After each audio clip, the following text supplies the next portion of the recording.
North east time দৰ্শকসকলক জনাব বিচাৰিছোঁ যুৱ নেতা পিংকুমণি দাসৰ বিৰুদ্ধে গুৰুত্বপূৰ্ণ অভিযোগ।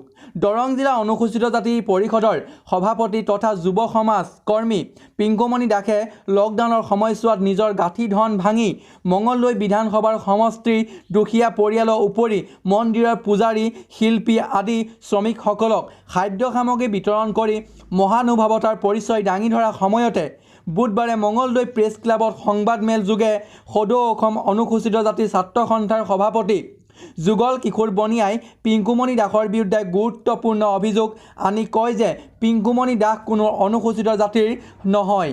সংবাদমেলত সদৌ অসম অনুসূচিত জাতি ছাত্ৰ সন্থাৰ সভাপতি যুগল কিশোৰ বনিয়াই অভিযুক্ত পিংকুমণি দাসৰ সৈতে অতিৰিক্ত উপায়ুক্ত কল্পনা ডেকাক সাঙুৰি বিশেষ মন্তব্য আগবঢ়ায়।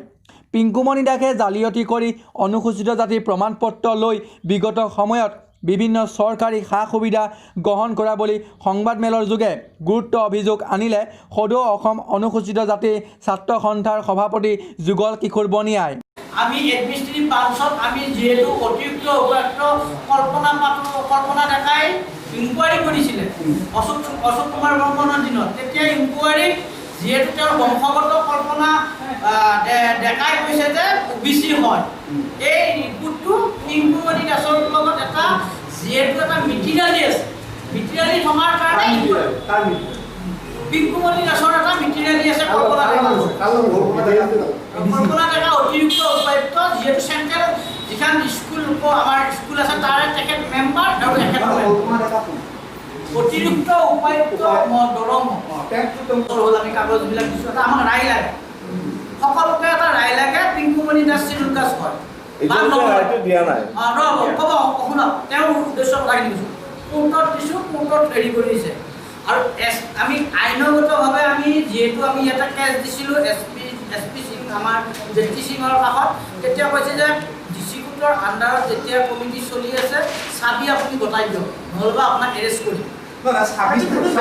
যিহেতু এটা স্বয়ম্ভু নেতা এজনে ইয়াত যি আতংকিত কৰি আজি আমাক অনুসূচিত জাতিৰ লোকসকলক, প্ৰকৃত অনুসূচিত জাতিৰ লোকসকলক আজি শোষিত নিষ্কৃত লোকসকলক সুখী আছে, সেয়েহে আমি তেওঁ দম্ভালি মাৰি নিজকে স্বয়ম্ভু অনুসূচিত জাতিৰ লোক বুলি তেওঁ পৰিচিত হয়। আৰু আমি সেইটো আপোনালোকক প্ৰথমতে ক'ব খুজিছোঁ, আৰু লগতে তেওঁক ক'ব খুজিছোঁ যে এই দম্ভালি মাৰি তেখেতে যি অনুসূচিত জাতিৰ লোক বুলি পেলাই তেখেতে কিছুমান লকডাউনত অনুসূচিত জাতি পৰিষদৰ তেওঁ সভাপতি বুলি পেলাই নিজে কৈ ফুৰিছে, সেইটো আমি তেওঁক অতি নিন্দনীয়ভাৱে অনুসূচিত জাতি ছাত্ৰ সন্থাৰ পৰা আমি তেওঁক নিন্দা কৰিছোঁ। ভুৱা অনুসূচিত জাতিৰ লোকজনক অতি শীঘ্ৰে 1950 এক্টৰ চিটি এক্টত গ্ৰেপ্তাৰ কৰিব লাগে। এই কমিটিখনত আমি অতি শীঘ্ৰে পিংকুমণি দাসৰ ওপৰত তাত কমপ্লেইন এটা কৰা গৈছে, অতি শীঘ্ৰে তেওঁৰ ওপৰত ইনকুৱাৰী হ'ব। আৰু পিংকুমণি দাসক আমি কোনো কাৰণত সাৰি যাব নিদিওঁ, সেইটো আপোনালোকে নাভাবিব।